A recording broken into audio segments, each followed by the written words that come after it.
कार्यालयाच्या उद्घाटनासाठी आपण इथं आलोय ते मान्य आमदार प्रवीण भाऊ दरेकर, मान्य मंत्री आशिष भाऊ शेलार, त्याचबरोबर मान्य नार्वेकरजी आपले अध्यक्ष, त्याचबरोबर प्रसादजी लाड, नितेशजी राणे, आपल्या उमाताई खापरे, आमदार शशिकांत शिंदे आणि सर्वच उपस्थित मान्यवर, मान्य आनासकर साहेब.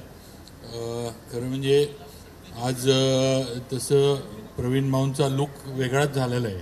कारण हा केस उभी राहिलेले त्यांनी उभी केलीत.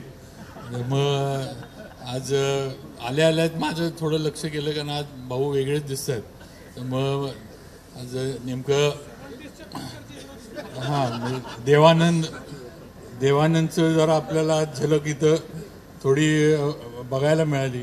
पण तर इथला आनंद सगळ्यांनाच आहे, सगळ्यांना आनंद देणारे तेच आहेत.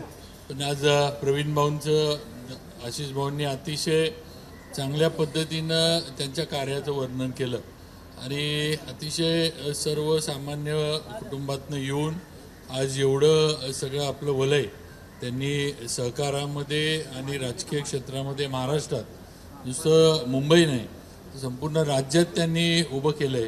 ही काही साधी सोपी गोष्ट नाही. आज प्रवीण भाऊंबरोबर सहकारामध्ये सातारा जिल्हा मध्यवर्ती बँकेत काम करत असताना मला पण बरंच काम करण्याची संधी मिळाली. माझे पण काही सातारचे सहकारी आहेत जे प्रवीण भाऊंबरोबर इथं मुंबईमध्ये काम करतात आणि वेळोवेळी प्रवीण भाऊंची आठवण ही वेगवेगळ्या विषयांमध्ये निघत असते.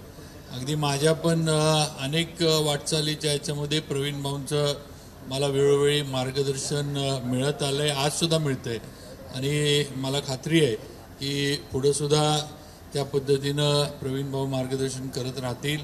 आज त्यांच्या कार्यालयाचं उद्घाटन देवेंद्र भाऊंच्या हस्ते झालेलं आहे आणि नक्कीच तो आशीर्वाद मला सगळ्यांनाच आपल्याला भाऊंचा जो आहे तो अतिशय महत्त्वाचा आहे. मग नक्कीच प्रवीण भाऊंचं जे कर्तव्य पथ आहे हे कायम असंच चालू राहील एवढीच सदिच्छा शुभेच्छा देतो. फक्त एकच तक्रार आहे प्रवीण भाऊ, तुम्ही सगळ्यांना बाकी माझे मित्र म्हटला आणि उल्लेख करताना माझा नुसता राजे म्हणून केला, त्यामुळे जरा दिल को ठेच पोची आहे. तेव्हा आपण जरा नंतर नाही, राजे जरी असलो तरी मित्र होऊ शकतो, असं काय राजाला मित्र करायचं नाही असं काही कुठं लिहिलेलं नाही. त्यामुळं त्यामुळं आज मैत्री आपली आधी आहे ती कायम राहिली पाहिजे. आणि आशिष भाऊंचं माझ्यावर त्रिवार प्रेम असतं. म्हणजे माझा हाऊसमध्ये जर माझा हे मंत्री म्हणून आता काम करण्याची संधी भाऊंमुळे मिळाली, पण आज जर कोण माझा छळ करत असलं तरी एक माणूस आहे जो मला विधान भवनामध्ये नाही आणि बरोबर असं आहे की बसायला पण मी त्यांच्या शेजारी आहे. त्यामुळे माझा विधान भवनात छळ जो होतो नाही ते इकडून नाही, ते पत्रकारांना तुम्ही उत्तर द्या काय द्यायचं ते. मला जिथं तक्रार पोचवायची होती तिथं पोचली आहे तक्रार. त्यामुळे आता हा जो अध्याय आहे तो पुढच्या ह्याच्यामध्ये आपण साहेब ज्यावेळेला बोलवतील दोघांना त्यावेळेला करू आपण.